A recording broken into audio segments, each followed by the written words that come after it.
Ramogi jongo chopo kanyo saa 7 mar odiochieng' kamoro amora maintiere kawuono mainchieng' wuok tich tarik 25 dwe mar 9 higa mar 2023 kamoro amora maintiere odiochieng' ma kawuono ineno weche manyien mag Migago ka intiere kanye. Odiochieng' ma kawuono waiko ni mathoth duto matimore paw siasa ma pacho kae, matimore sirikal marwa mar kor gwenge kaachiel kod mago matimore e sirikal mamalo. Duto inyalo bedo kod geno ni biro neno kuku kaachiel kod tiengi e weche manyien mag Migago odiochieng' ma kawuono. Ka kamano to wakuong wayuda thuond weche ma wamiyo pek.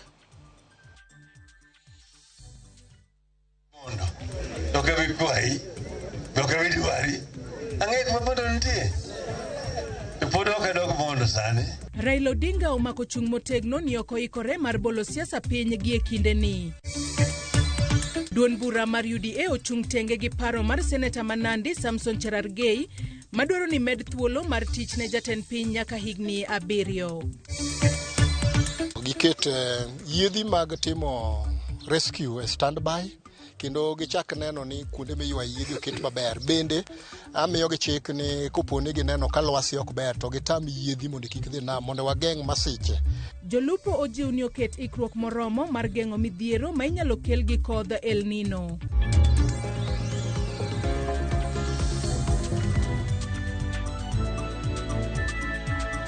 Ramogi jong mago kaachiel kod mamoko mathoth e yor adimba arwakni machiegni. Nyinga Joyce Odura kwai mar mondo mi bed koda nyaka e giko mar weche manyien mag Migago odiochieng' ma kawuono. Ka bende par ni nyalo tudri kodwa kokale namba mar ote machuok ma en 33600. Facebook kacha ibiro yudowa live Ramogi TV, mbui marwa mar X bende ibiro yudowa @Ramogi TV. Akawa chako en ni ogai mar ODM Raila Odinga oketo ayanga ni pod ogurore siasa kendo jok maparo ni obiro dhi yueyo machiegni pachgi olware Lwanda. Odinga okone joka makunde mondo orutaya e siasa mondo opar nyadiriyo. Jatend Azimio no ne oloso nyoro e kaunti ma Siaya e kar chung' od bura ma Bondo. Ageno bocho bomb do dhiche. Jamaga mose kasani nyadwani mondo oter Raila Bondo. Akon yamari mondan mang'eyo mohingo miru.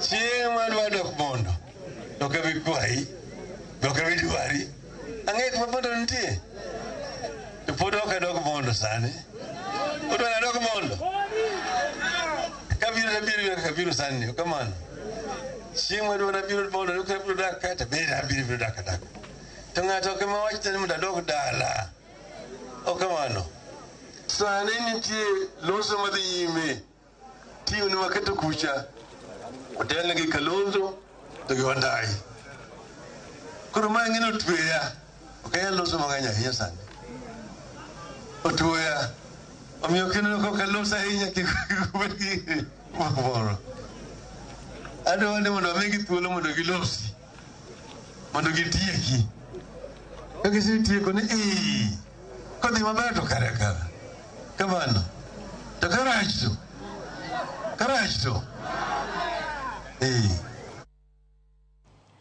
Senator ma kaunti ma Siaya Oburu Oginga dwaro mondo jod bura ma obalo gi duond bura mar ODM owuoge duond bura no chuth kendo gidoga e kuonde chung' od buche maggi mondo gimanyo mbulu kendo ka gitiyo gi duond buche ma sani gitiyo go ahinya to e kinde ma pod jod bura goya gogo ka githiano ni pod gin kod sir e kuonde chung' od buche gi.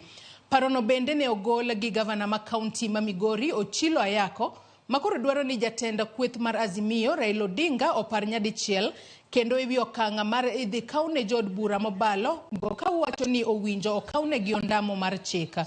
Jotelo go ne wuoyo Bondo e kaunti ma Siaya e dala MCA ma West Sakwa Tabu Osewe kama gavana ma Siaya James Orengo noywak ni thoth mag jotelo go mobalo gin mana mawuok e kaunti ma Siaya. The promises you made to the people of Kenya and stop this politics of pushing other politicians. How do you call yourself a Democrat when you are vying and you are campaigning day and night for Kenya to become a one-party state? I understand now your people, some of them want you to increase the presidential term from 5 to 7. But look at that is revising the fundamentals of the Constitution of Kenya. And you are not going to be allowed. You are not going to be allowed to do that. Kabilo kadagi paroli wedi tomi yogi rusa mundu kwa gigi kom kodi marach kodi mara noga mauduru acho kawacho koseo kawacho nikech dango kwa pied gigi wondo eni gine yaka tomacho golo to giwondo eni gine yaka tomacha dhiang kata chiaye makote rach. Jokanyo e sekta mopogore opogore pod medo chopo e nyima komiti matayo twak mar theke kinda Azimio la Umoja gi Kenya Kwanza. Jokanyo maga komiti mar duond buche pachoka ne ochopo e nyima pudno kawuono kendo ywak margi maduong' en tim magiwacho ni oonone mar rocho ratich duond buche kendo njao demokrasia. Oganda jodhoda Saboti e kaunti ma Trans Nzoia bende ochopo e nyim komiti no ma otelnegi Kalonzo Musyoka kod Kimani Ichung'wah. Wewinjane gima dhi mbele gi sani. The community has not been able to exploit the potential because of the issue of infrastructure, as Honorable Mbilianga said. And so by creating a county for this community, what we are only asking is a fair representation of the national cake, the resources. We hear you. We hear you. But please also take into account that, Weche nikamilishe, so I really wind up on this. Thank you. That if you can also put up your microphone so I can conclude. Wazee ninajaribu nikamilishe kwa kusema hivi kwamba tumewasikieni, waelewa, lakini mjue pia kule mashinani hatutaki mkitoka hapa kuwe na tension. Wakati mfanya mabonga declaration, there was a lot of tension. Na watu wakakubaliana, wakumbuka wakati ule Mheshimiwa Catherine, as a result of fact of Mabanga declaration, we had the senator of Trans Nzoia last time. What was his name? Alendiema. He was actually a product of Mabonga declaration. So where people sit na wanaishi pamoja, you actually can make progress. I know there's probably another document by Council of Elders from the region. We want to be able to see if they can marry this so that what comes out will be in the best interest of the people of Elgon, the people of Western, the people of Rift Valley, the people of this country. Because we must embrace each other and live well. We shall do our best. Na nyinyi pia mfanye pia isionekane kwamba kwa vile mzee rafiki yangu aliongea kule alikuwa mkali sana. Alikuwa mkali sana, sema amani ni ya nini?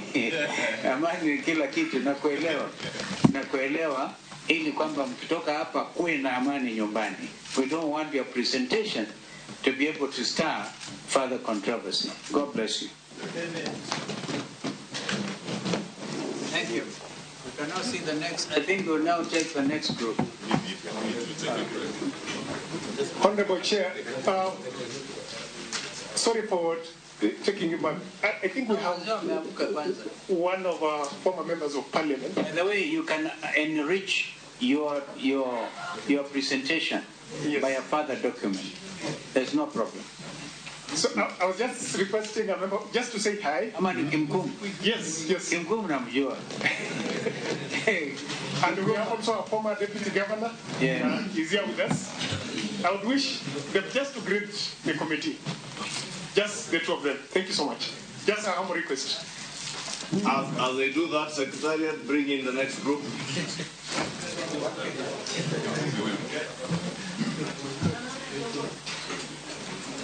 Kimkumba alikuwa anajigamba kwamba yeye na Ichung'wah ndio alienda ile shule nzuri. Thank you very much. Ekinda Kenya Kwanza kachiel kod Azimio la Umoja nyaka sani mana kaka senyisi grube kaka riwruoge mago kinde mago riwruoge weg tije riwruoge dinde ekind mamoko igeno ni biro chopo enyim kamiti no odiochieng' makawuono ka meneja fwambo marwa mano Eriko Wenga luno machiegni wach makamano kata twak mabende dhi nyime kendo wach makamano wabro bedo kwa kelo ni kuku kachiel kod tiende e weche wa manyien mamoko mago odiochieng' makawuono. Akawa dhi mbele ni riwruok mar jogo chapa buge e pacho kae Kwayo piny owacho mondo othich oko usuru mar atamalo 16 ma ijuogo e go chapa mag buge. Riwruogno wacho ni dwaro makamano osethiro kit ohala magitimo kaluwore ni oganda mathoth e pacho kae sani ok thor nyiewo buge kaluwore gi pek mar ngima. Kane giloso e kinde mane giyango romo mar jumb somo mabiro timore e kind tarik 27 nyaka tarik 1 dwe mar 10 mano mahigani, riwruogno wacho ni gintiere gi ikruok mar goyo chapa buge mag jopuonjre manitiere grade 8 mabende gibiro somo, mabende gigeno tieko e dwe mar 12 mar higani e romo makamano. Riwruog jogo chapa buge wacho ni biro yuayo pinje mopogore opogore moriwo China, India, Iran, South Africa, Uganda kod Tanzania. The price of the book to the end user. This makes the book rather unaffordable to the common mwananchi, the hustler, if I may. And we therefore call upon the government to scrap VAT on books as a way of making knowledge affordable to all, hence promote lifelong learning and grow the knowledge economy. For the first time ever, this year, together with KPA and the African Publishers Network, and with friends and colleagues on the continent and from outside, we will build a rights market together, Pamoja. This rights market will open up opportunities for African authors, African publishers, and for the continent. Doho boma ma Nairobi oweyo thuolo achich moro mitudo kod nek mar Eric Maigo, apisa mochung'ne chenro mag omenda e od thieth ma Nairobi. Mae timore tok okil mochung'ne jomin buche wacho ni onge neno moromo manyalo miyo iyaw bura ne achijno kata imed tweye. Juma mokadho jomin buche nokwayo mondo otwe achijno kuom ndalo 5 ka gitimo nonro. Ringre Maigo noyudi kochwo gi pala nyadi 25 e ode mayudore e kar dak ma Udli e boma ma Nairobi juma mokadho.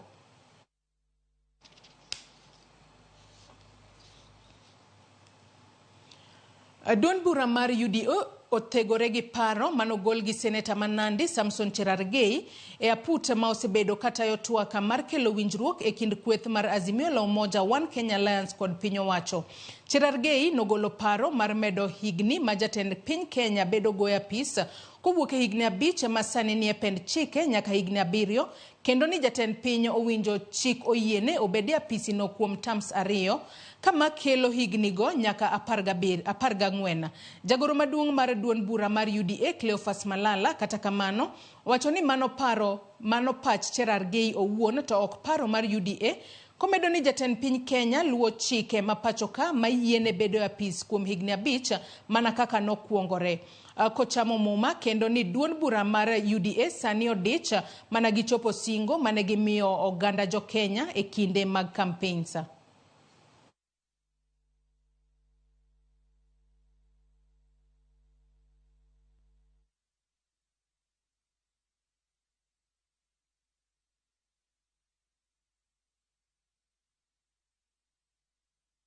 Nyasi mar Kisumu Tourism Week koro iwacho ni en ranyisi ni boma ma Kisumu ni e lai manyime mar dongruok kaka achiel kuom bombe mag Kenya, ka bende dongruok mare medo ywayo siem matimo limtidi ne jodak, johala kod kata mana jotim limbe. E kinde nyasi ma bende podi dhi nyime e bomano, meneja ma bomano Abalawanga omedo chwalo siem ne johand chumbu, jodak kod jogo matimo kata machano timo limbe e bomano, kolero ni ibiro maka ng'ata moyud ka ketho chike mochuog mag rito bomano. E kinde no bende josim mach e chuny bomano onyis mar mondo mi onyiso morgi bang' chopo e nyasi no kendo yudo thuolo mar timo oraka e kinde ma bende gikuoyo jodaka mondo med tiyo kod gi machiegni mar neno ni gichwalo ote mar masira mar mach e thuolo matin kaka nyalore mondo girese e rito mwandu kod geng'o midhiero mag masiche mag apoya. Tiendewa seche moko waidho gorofa, waidho ngas, wating'o pipe wa mar pi, seche moko pek. Koro wadwaro mondo wayud teko no, to ringo ni ema konyowa. Kaito ringo ni kendo konyowa tie tuoche ma kaka kansa gi wajayudo gi kuom iro, to kendo ringo ni konyowa kabisa. Nitie joma uso kahawa ka gotieno. Gikobo matiso tiso maro cheri dong tapolits. Wabro maki kiuso kahawa ting waste basket mari. Sani ki wuothe street to gik makahawa mokinyo mawojo yitamo kata joyucho wangine. To gidhi gi clog drainage. Wachno mondo rum. To ki wuothe I town ka wetho bola chupi ni wita gik moko lak ndara. Wabro maki. Wach mar ni kuodhe town to konyruok oingi to say ausip ini lak ndara ichung iolo pi obro maki mago te gik moko marafuku tafadhali. And then hawkers dhiure chirni sani ko chakre sani nyaka December obro mako pile. Jolupo matiyo gi nam lolwe e wedhe ma Homa Bay ojiw mondo olure gi ripode ma ichiwo gi bad migawo mochung'ne koro chal mar kor lwasi e kinde ma gidhi nyime gi chenro mag lupo. Kaluwore gi koth mar El Nino ma igeno ni biro chako chue e kor gwenge ma pachoka. Telo mar wedhe ma Homa Bay koro dwani jolupo e kaunti no obed motang' e kinde ma gidhi nyime gi chenro mag lupo e thuolo mar koth mar El Nino biro chako chue pachoka kaka oselandi chakre juma manyien. Jakom dho wedhe e kaunti no Edward Remo okone jolupo mondo gine ni gitimo ikruok makare kendo gi ik yiedhi ma inyalo tigo e reso jolupo e kinde mag masira kod neno ni ok gidhi e nam e kinde ma yamo magera futo.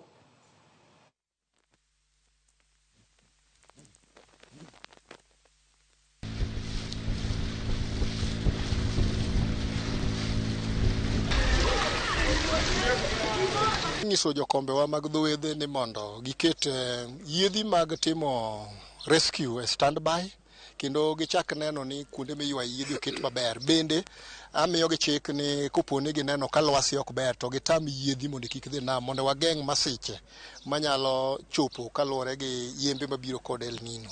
Bende mar ariyo dwagombo mar kwayo sirikal mar kaunti mondo ng'i ni yore madhi e beaches ong'i kaka inyalo ber mondo kik walew kod rechwa. Kiluwa mag omena bende wakwayo jowa ni mondo odwok piny matin nyaka chop wane kaka hanga chalo nikech wabiro bedo gasara maduong' e kinde ma kodhe go chwe to kwayudo gigo manyalo kaka chieng' nyalo tuoyogi.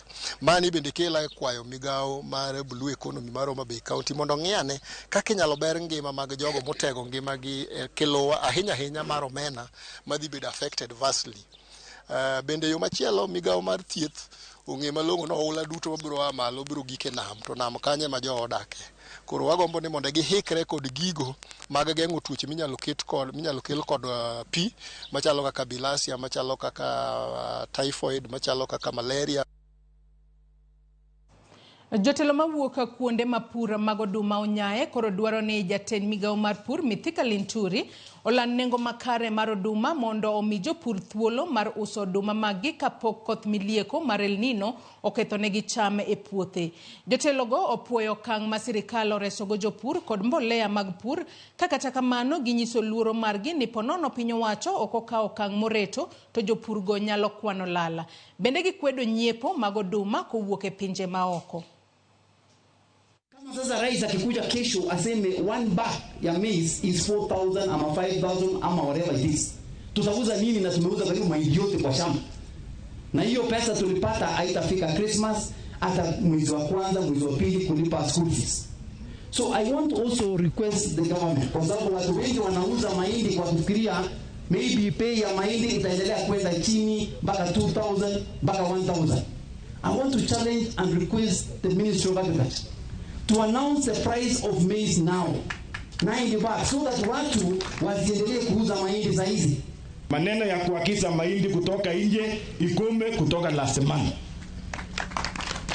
Because importation of maize and grain to this country ndio ina distort the market of maize. Na hiyo ndio ilikuwa imediscourage wakulima hapa kwa miaka mingi, walikuwa wameacha kulima mahindi, wameenda maneno mengine. But because the president has come, we have new hope and that is why tumeenda kwa shamba. Now what we are saying, no more importation of maize until the current grain is harvested and is put to the market at a good price that is going to benefit mkulima.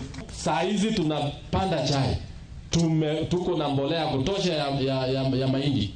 Tunauliza serikali wasiagize mahindi hata kidogo. Hata kidogo. In fact mwenye ata import mahindi ni msaliti wa serikali. Ananune? Ramogi juanga yena mar mondo mi akaw yweyo mokwongo e chenro mar weche manyien mag Migago odiochieng' makawuono. Bende nyisi ni nyalo chwalonwa pachi kata ote moramora kotudore kod weche wa manyien duto mag odiochieng' makawuono. Adwa nasoma ne mana ote matin kende ma bende aneno kochwalonwa kokale Facebook kacha kama wantiere live odiochieng' makawuono. Isabella Nyango amor gi kaka Ramogi chwalo chenro gi malera. Baba ok nyal retire gi sani pod wan gi geno poni joluo obedo gi duol gi riwruok achiel. Erokamano ahinya kuom ote makamano. Ka Musa Wuoda Tieno bende wacho ni weche manyien mag Migago chopo na yo makare ka an Ugenya Okwala japangcha achiel mar Okwala opposite Mama Liz supermarket Amlocked. Dave Daka bende wacho ni kata Dave Oyando maruriri aneno Ramogi TV e yo maler ka an Homa Bay Town. Wakwayo ni twak otim piyo mondo wang'e kuma wachomo. Ramogi juang med chwalo ote ni kata paro moramora kokale yore waduto te mag tudruok odiochieng' makawuono. Amodho pi matin aduogo adhi mbele kod weche manyien mag Migago. Kik idhi mabor.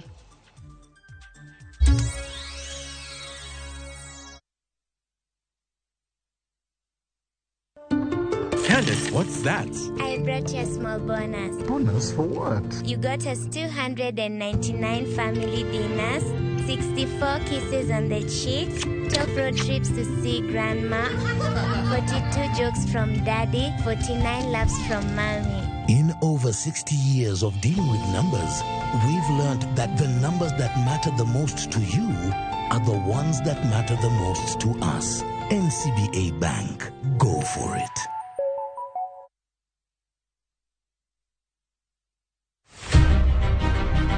Jok mamine gin singo mar oganda. Nyakwara Ramogi juang piny sani olony. Wawuok e ndalo machon ma ng'ama miyo ne en mana ng'at mabedo e pacho. Melini ane man first officer. Tija matiyo en riembo, an driver. In mbakani en mane? An aketo tiles. Kik ng'ato wuondi no kinyal nikech in ng'ama miyo ka Nyasaye omiyi ngima to inyalo. Tudri kod Stella Brenda Uchieng, tich adek ka tich adek, chakre saa 8, mana e chenro mar Mine Nyalo.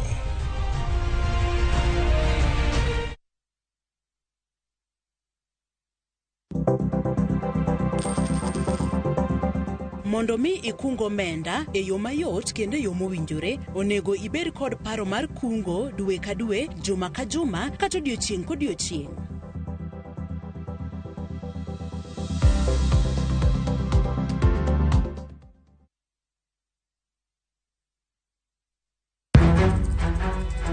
Samoro hera biro gi lit kod kuyo. Akwayi ni mondo ing'wonna. Samoro hera biro kod luoro kata mana mirima. Ketoga singo mag mriambo kende. We ang'isi adier Sarabjit Singin. Hango na gimora mora ka. To pende ini wacho miriambo. To samoro hera fwenyore kuom nyathi matin maonge ketho. Jogi paro ni pi for param ofua ahinya. To paronwa ni ok rach hero ng'ato kendo. Ok wachak wadhaw kendo. Mokwongo param dwaro ranyisi mar adier.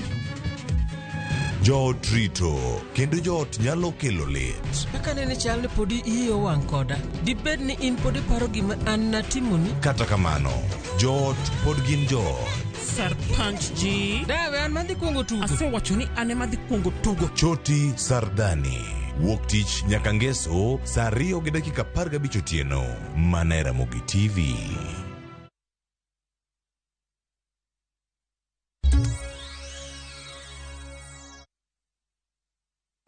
Machiegni kendo Ramogi juang wadhi mbele kod weche manyien mag Migago odiochieng' makawuono. Kama riwruok mar jochiw thieth e kaunti ma Nyamira olando ni gidhi chako ng'anyo e osiptende duto mag Nyamira chakre kawuono. Bang' ndalo mane gichiwo ne tend kaunti no e milome mane giloso jumbe 3 mokalo rumo tieno ma piny orugo kawuono. Ne giwuoyo e boma ma Nyamira kotelnegi gi jakom riwruok jochiw thieth e gwenge ma Nyanza Onyango Ndonga. Mano seyo piny owacho ma kaunti ma Nyamira kuom rem chopo singo mane gimiyo jochiw thieth go machalo kaka medo gi ngadho mag telo, bero aluora mar tich, chiwo hola mar bengi, ka giwacho ni kata yedhe kod gige thieth manosing chiw poko chiwnegi. Wach ma giwacho ni miyo ok gichiw thieth makare ne jodak ma Nyamira. Gisingo ni ok gibidok e tich nyaka piny owacho ma kaunti ma Nyamira chop kare singo go. the county government of Nyamira on a strike that they initiated more than 3 years ago. We have patiently and diplomatically tried to solve the issues that we raised in our strike notice. But like we've mentioned before, the kind of responses Nyamira County has given us have been very disrespectful and very contemptuous. We have doctors who have been working for Nyamira County for more than 20 years, and they are in entry-level job group. The consequence of that is that the doctor is not motivated, and the patient is not getting maximum service that this doctor is supposed to offer. This goes back to 2021, where the county was issued with court orders to implement.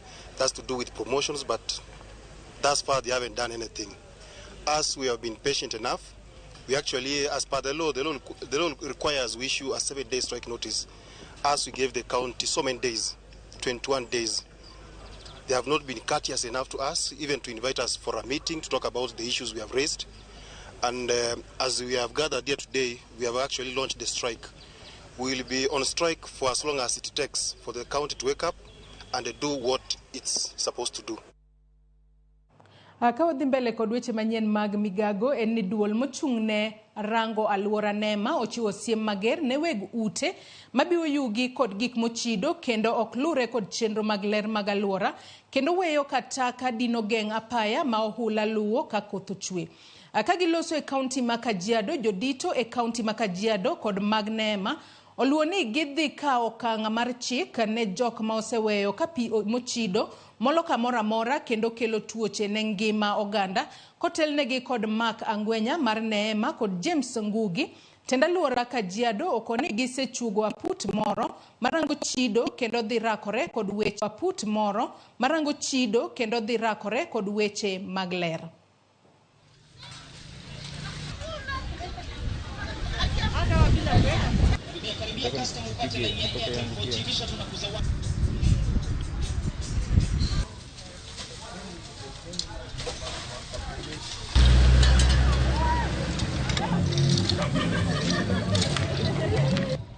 Our manager, We are encouraging all our investors to ensure that the wastewater treatment plants, especially conservancy tanks and septic tanks, are designed in such a way that they can hold the capacity of the liquid waste that they anticipate from their buildings. We will serve notices, and once the notice expires and the investors have not done anything, we are likely to close them down. Hii timu ya mazingira itakuwa inaingia mpaka vijijini, mitaani, kuweza kuona kwamba wale watu ambao wanavunja sheria, especially mambo ya kuweka takataka ambao mahali hapastahili, tutachukua hatua kali zaidi ile inawezekana, kuweza kwamba mwenye ambaye anatupa takataka, mwenye ambaye anaachilia ile inaitwa sewage, tutakuwa tunadeal na yeye kulingana na vile sheria inastahili. If all of us will be responsible enough, then it is possible that we are going to clean our towns. But if we are waiting for the government to come and assist when we are not assisting ourselves, then it's going to be a very big problem. Moko kum jodaka e kar kunyo yao ma Karimenu e Gatundu North e county ma Kiambu adwaro mondo jatend piny Kenya William Ruto ogolie tich jatend migao mar pi kod ler mar aluora Alice Wahome kuom rem loso weche mag chudo mowinjo piny owacho chwal negi. Chudo magiwacho ni osekaw kinde malach kapok ochopo negi. Ogandago manochiwo lopegi ne gedo mar yawno owinjo chul omenda maromo shillings milion 4.2 magichich ni osecham e yor mibadhi gi jogo ma ok ging'eyo.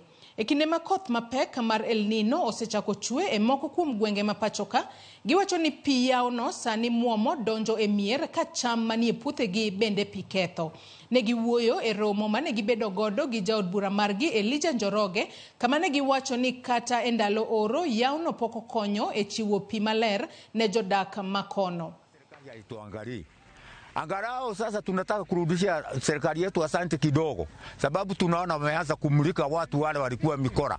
Naomba PS wetu atuwekee borehole 15 ambazo tuliambiwa kwa sababu mpaka saa hii hatujaziona, na kwa hivyo tunaomba tumaliziwe hiyo, kwa sababu hatuwezi itikia wale watu wengine wa Ruiru na Juja na kule kwingine wanakunywa maji, na wenye wametolewa kwa mashamba yao hawajakunywa maji. Na pia niulize rais mwenye ataingilia hii maneno ya Karimeno Dam asumbue watu wetu, pia yeye atolewe kwa ofisi, kwa sababu tunataka kufanyiwa kazi, kwa sababu tunalipa ushuru.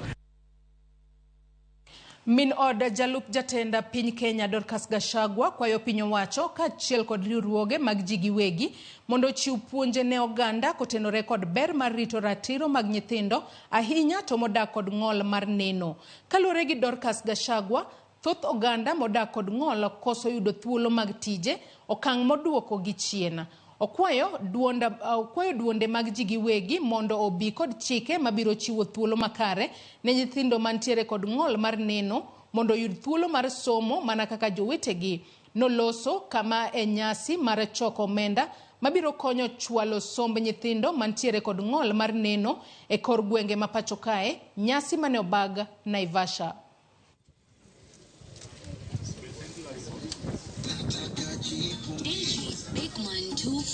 We must be careful not to stereotype and make our children feel the victims. And that is why I came to support them and to make sure that we are sensitizing the community and the nation about our children and our communities that need our support. We are going to make sure that if you are a blind person, you have Braille. That's a right. I don't think even they need to ask for it. It is a right like any other, is like giving books, giving a pen. That is their pen. And so we should give them. Hearing aids and all this should be availed to those who need them. You cannot give a blind learner a capitation fee of 21,000 and give the same as for the sighted learner. Their Braille machine, which is the equivalent of a pen, is 150,000. You can tell me how much a pen is, 20 bob.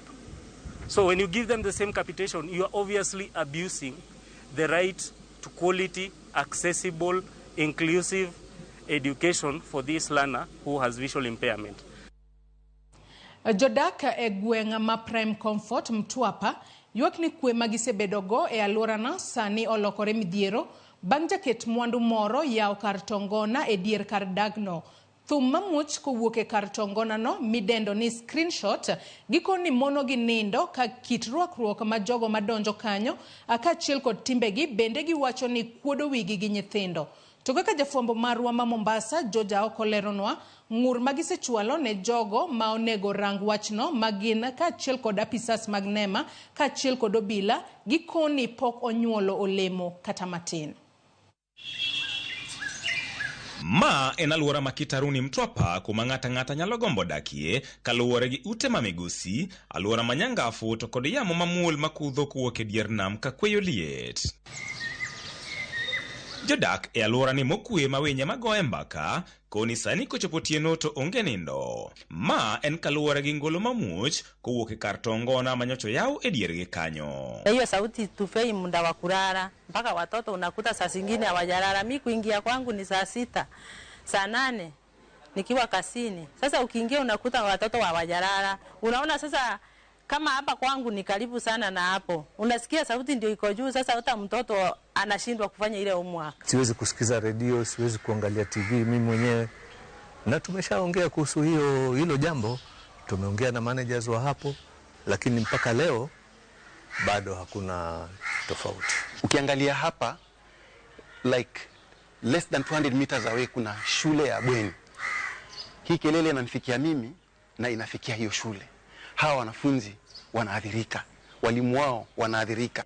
Kopogore gi koko, timbe mag jogo mayuore kar tongona no bende gikoni ok ne kare. Watu wenye wanakuja na mambo yao, kuna wenye wanakuja hata nguo hawana, na tuko na watoto hapo karibu. Si watoto peke yake, kwa sababu mahali palipo na mlevi kuna mambo ya sigara, kuna mambo ya uvutaji wa bangi, kuna mambo ya insecurity. So hiyo yote inachangia katika kutufanya sisi hatuwezi kuishi vizuri. Hatukatai, lakini tupate amani yetu, watoto wetu wasome na yeye aendelee na biashara yake. Hatuna shida. Kae ne ginyisowa oboke manyiso ni ne gisechwalo ng'ur makamago kuonde mopogore to onge lokruok moro amora. Tumewasilisha ripoti kwa ofisi ya NEMA Kilifi, tumewasilisha ripoti kwa OCS Mtwapa, na kulikuwa kuna deadline ambayo imeelapse ambayo mwenye hii mahali alipewa barua kutoka kwa NEMA ili atimize yale mambo yanayohitajika, lakini mpaka kwa sasa bado. Waelezeo wapunguze hiyo sauti ama wajue vyenye wataifunika, wafanye kazi zao na sisi tulale. Ne watimo limbe karbudhono eseche magutieno mariango adieri mantiere. Ne wayango ni lwasi mutieno opogore gi mano modiochieng'. Koko, nyamburko kachiel kod dhano tandawuoya yuoro. Jirande mantiere kae koni nindo oktergi nyaka eseche maukinyi mapinyo kue. Dirisha yangu imeshikana kabisa na tuwezi sema mtu kama mimi nikihamia hapa nyumba ilikuwa hiyo kelele kulikuwa hakuna. Hii nyumba ilikuwa haijajengwa, kwa hivyo sijakuja nikapata kelele, wao ndio wamekuja wakatupata. So kulala ni shida.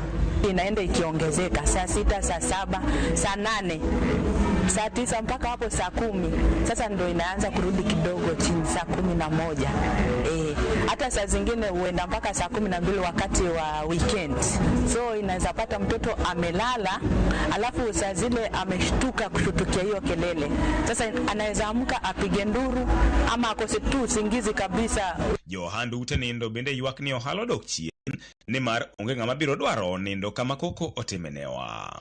Sometimes hata wengine wanataka kupark kuenda zao hiyo usiku sababu ya hiyo kelele, na wengine pia huwa wamalize time nini hizo days zao ambazo wamezilipia, wanalala, wakifika hapo katikati wanatafuta alternative wanaenda, na sasa wakienda huwa wanataka ile compensation, sasa ile pesa ambayo wamelipia nataka waregeshewe. So wakajaribu kuweka hii sponge zile mnaziona, lakini sasa haijazaa matunda yoyote. Dwakgi maduong' anyway kanyo duok chien koko mondo migin bende giyud fuong'ruok. Tunaelekea kufanya mtihani kama kunaweza fanyika vyovyote vile hiyo kelele iishe, kwa sababu ya watoto wa shule. Hapa ni resident, hapa tuko wengi wenye wako na watoto. Hii nyumba yote imejaa watu wako na watoto. Hata jirani yangu pale ako na mtoto candidate. So I don't think ni vizuri club sisi ndo tuhame, tuwaache wakitupigia kelele na walitupata hapa. It is not wise. George Aoko, Ramogi TV, Mombasa. Kaunti ma Homa Bay en achiel kuom kaunti za mapod ni kod midhiero kaluwore gi kwan mamalo mag rawere magamo kute mag ayaki. Ka ripot mar piny owacho yango ni kwand rowere magamo kute mag ayaki ochung'e atamalo 41 e piny Kenya. Kaka yor konyo e rakruok gi landruok kute mag ayaki e kind rowere e kaunti ma Homa Bay, riwruok mok mar piny owacho mar Naya ochako chenro mar tiyo gi rowere e kor gwenge mondo gibed kod ng'eyo kaka ginyalo ritore. Landruok kute mag ayaki pod en midhiero maduong' ma sirikand kaunti ma Homa Bay kod migepe mamoko masiro sekta mar thieth e kaunti ni kedogo mar duoko chien landruok kute mag ayaki masani ochung'e atamalo 16.2 e kaunti ni. Kata kamano wich bar pod nitie e kwan rowere mathoth manitie kind higni 15 nyaka 24 magamo kute mag ayaki manyien e kaunti ni. Gino makoro migawo mok mar piny owacho maong'ere ni Network for Adolescent and Youth of Africa e yo machiek Naya diro moko kuom rowere magitiyogo e chopo ir jowetegi e bwo chenro maong'ere ni self care mondo okonygi e lwenyno. Nonro osetimore ni ng'eny rowere ok wuog oko mar mondo odhio oyud services gi kuonde thieth mopogore opogore. To waseyudo ni nitiere rowere manyalo open up to rowere wetegi. Emomiyo Naya oketowa piny kachacha to the lowest level mar community mondo wa act as a linkage. Miyo pod nitiere gap maduong' e fighting HIV infection. Sama nyathi ma nyako sepuonjore kako nyalo ritore, to nyathi ma wuoyi okia kako nyalo ritore, pod wabedo gi chandruok. Rowere makamago metiegruok makende mar chopo e jowetegi mamoko ka gichiwo negi puonj ewi ber mar ritruok kod chopo e ute mag thieth ma ginyalo yudo puonj e weche mag landruok kute mag ayaki. Wayudo ni joma tindo oluor dhi e osiptal mondo giyud giyud puonj mag kaka HIV/AIDS, STI, to jonae osetrenwa mondo kaka wanyalo chopo ir jomatindo mondo gichope e facility mondo giyud puonjgi. Chenro makamano migawo mar Naya Kenya dhigo nyime e kar od thieth manyal kinyi mantie kar chud bura ma Homa Bay Town kod mano manyagoro e kar chud bura mar Angwe. Ka rowere mantie bwo chenro no wacho ni rowere machuo neno thure chope ute mag thieth mondo konygi. Chuo ok oyie mondo chope e programs. Kinyiso ng'ato ni wadhi e facility wan gi program moro mondo imbi dhi winj puonj man kanyo, ng'ato penji ni odhi timo en ber mane modhi timo ang'o modhi yudo. Thoth rowere machuo ok bi osiptal mondo mi osik the services. Koro gima timoga en manyo ng'ato ka ng'ato, manyo just within the community.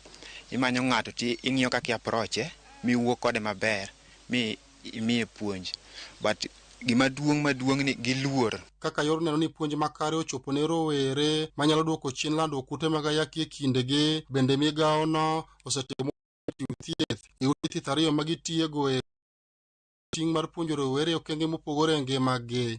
Activities moko ma watimo mondo wakony e wach mar HIV ni, achiel wan gi health talks ma watimo.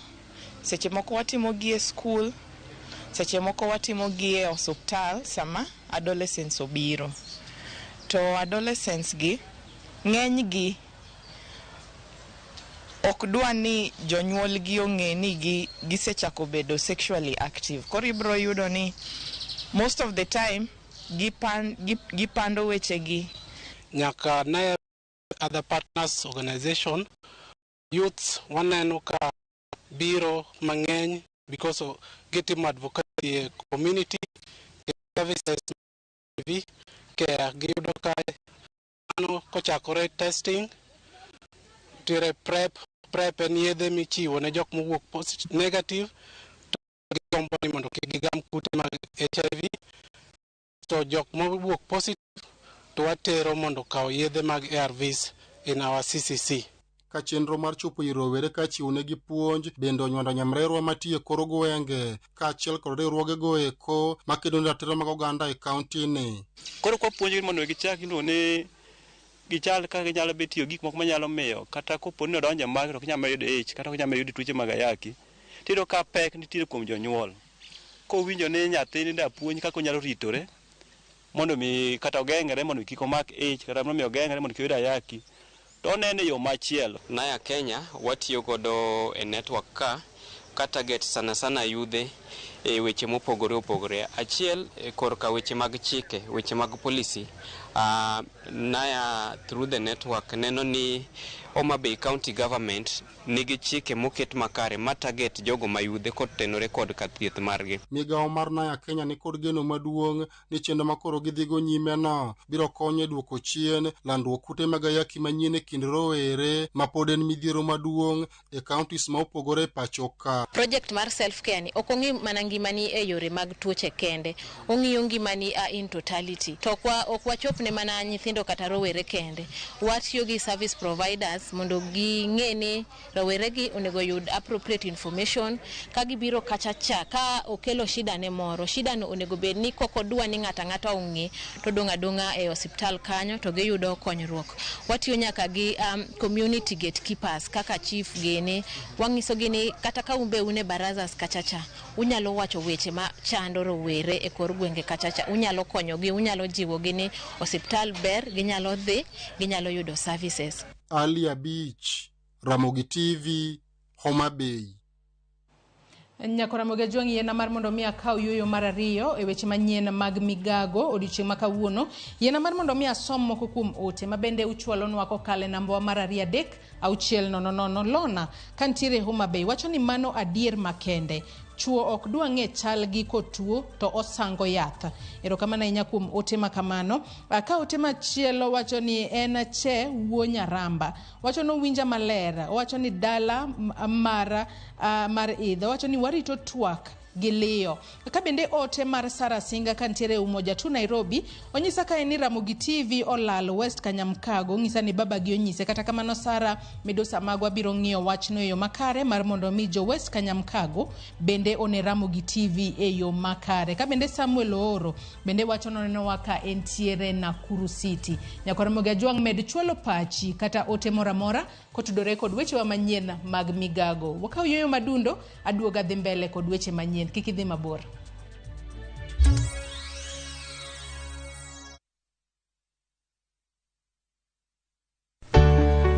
Pur mar maua, pidho jamni, magite gin yore mag pur. Be inyagori kod kute e puodho? Mchele nigi value addition. E pur gi ohala, walimo jopur ma opogore opogore. Challenges ng'eny e pur generally. Egome jopur iluongo ne janeko. Ka wafwenyo ni yore makare mag pur kendo waduoko penjo mora mora. Pogruok mane malich kata maduong' kind dhiang' mar ring'o gi dhiang' mar chak. Motenore kod weche mag pur kod japur. Kwaseketo manyien to sama wapitho cha be nyaka wapith gi DAP. Wan nyaka gi kanuna. Manya thika mongo. Riuri kod alori nyaka Black e chenro mar pur gi ohala. Tich adek ka tich adek, saa 1:45 otieno.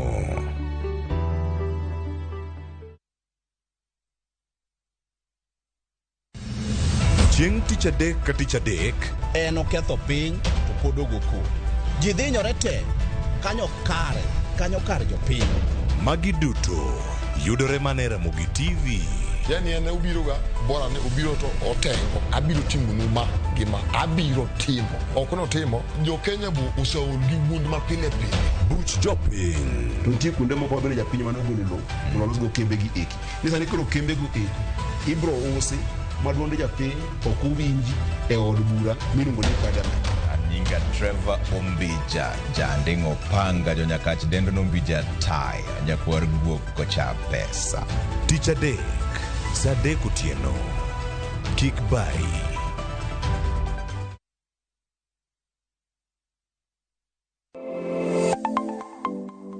Nyakwa Ramogi Ajwang' gi nengo mar ngima mamedo hidho.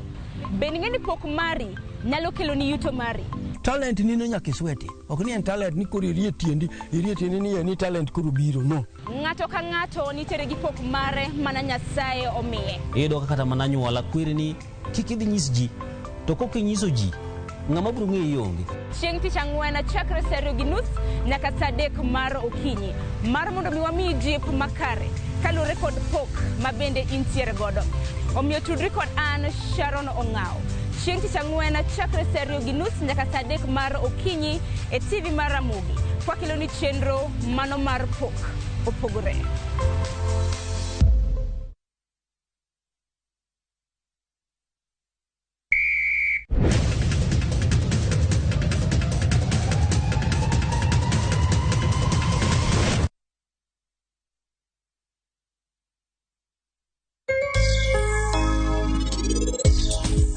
Mondo iket sei otesegi. Anasetero minwa e doho. Eka mondo ayud mwandu na te. OMR kara polisi ok tijgi gini naninda. Ake gima gini gitimo. Kata kamano, inspector kamora achiel gi commissioner owachone niya, nigidhi timo nonro kendgi.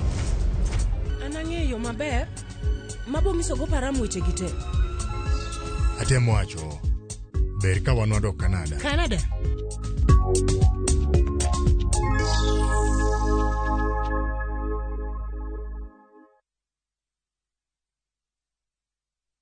Ngori kukupata ni kitu ya kawaida.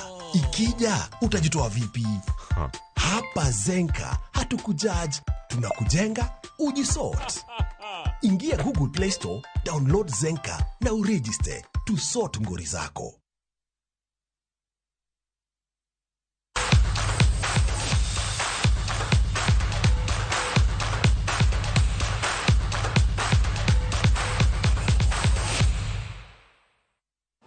Machiegni e wechego mag tuke kama klab mar Mathare United noyudo loch margi mokwongo e tuke adhula lig mapiny mar NSL bang'